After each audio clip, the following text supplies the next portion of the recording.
Going to try this little pancake lens from 7Artisans.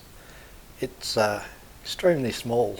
It looks like a lens cap, and well, I think it's absolutely delicious.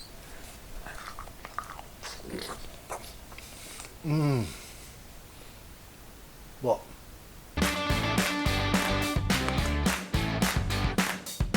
G'day. Let's see what's in this box.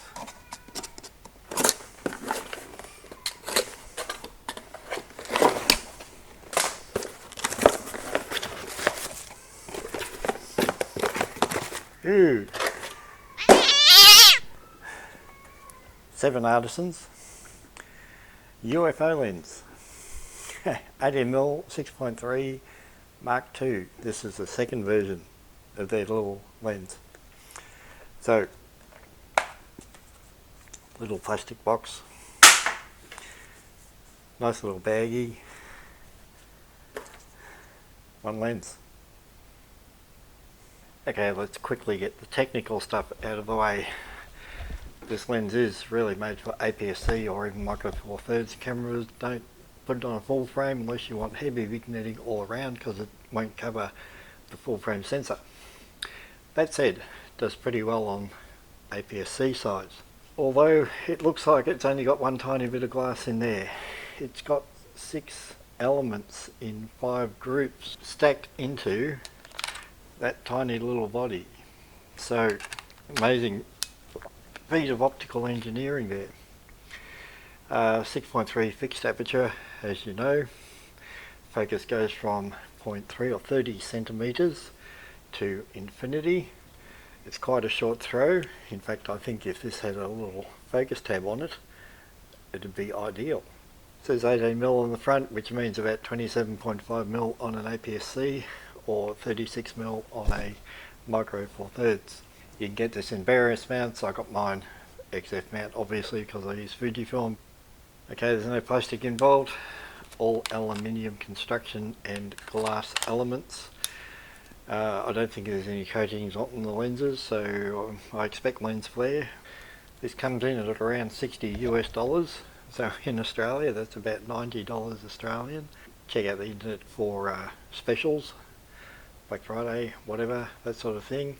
You might even get it cheaper direct from 7Artisans website rather than Amazon, but yeah, you'll have to compare the prices when you're looking for one. What else? Yeah, they didn't send me this. I've seen quite a few reviews on this, and most of the people say, oh, 7Artisans sent me this. Well, joke's on me. They didn't send me anything. I bought this, chose it, bought it with my own money. It's mine. So I'm not bound by any company to make it sound good or anything. This is my lens. I'm going to see if I wasted my money or whether I can actually use this. Okay, why on earth would I get this thing? Well, apart from me telling you at the end of every video, take your camera out for a walk and have fun. So I got it for a bit of fun. Also got it because this may be a really good street photography lens, because it's so easy to zone focus. When you're taking shots on the street that you simply might glimpse and have to take straight away, you don't want to be mucking around with controls.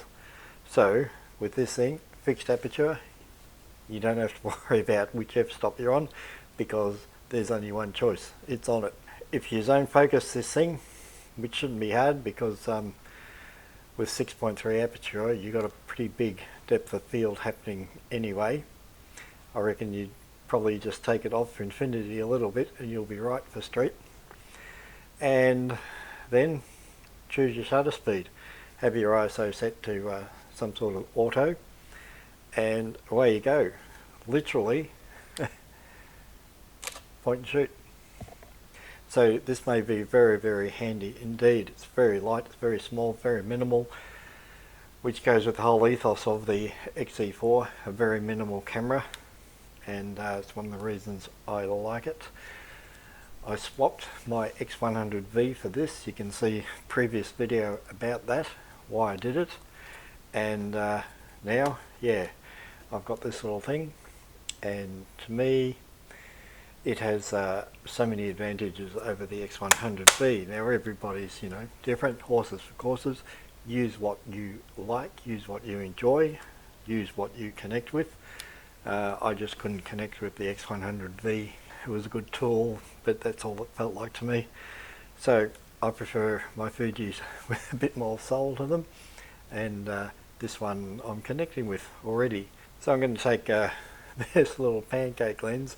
Actually, pancakes are big. Maybe this is a pikelet lens. Think about that. I'm going to take this little pikelet lens out for a bit of street photography.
So there you go.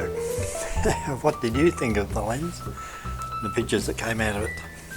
So I'm not going to beat around the bush. This is good for some things, but it's certainly not everything. It was good for street. I don't really want to use the word filmic.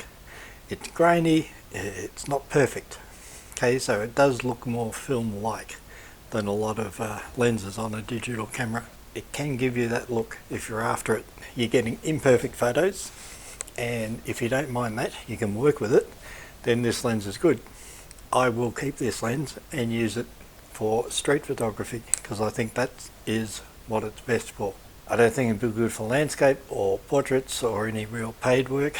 This is just for your own enjoyment. So well done 7Artisans. Not a bad effort. Better than the first iteration of this lens that didn't have any focus at all. Fantastic little pikelet lens.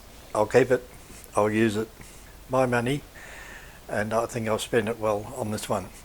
If you want one, well, you'll have to look for it yourself. I don't do affiliate links or anything else on this channel. I bought this with my own money. They haven't even spoken to me. They don't even know me, 7Artisans. So, okay, another couple of things about this lens. It does not like shooting into the sun or light. Gets more washed out, loses contrast, all that sort of stuff. You can pick up a lot of it in post. The images will suffer if you point this at the light. And it does like a lot of light. Okay, I used this even at night time in Melbourne. Incredibly grainy, had to bump up the ISO. The more light you got, the better results you'll get from this lens. No matter what camera you got or what lens you like using, pick it up, take it for a walk and have some fun.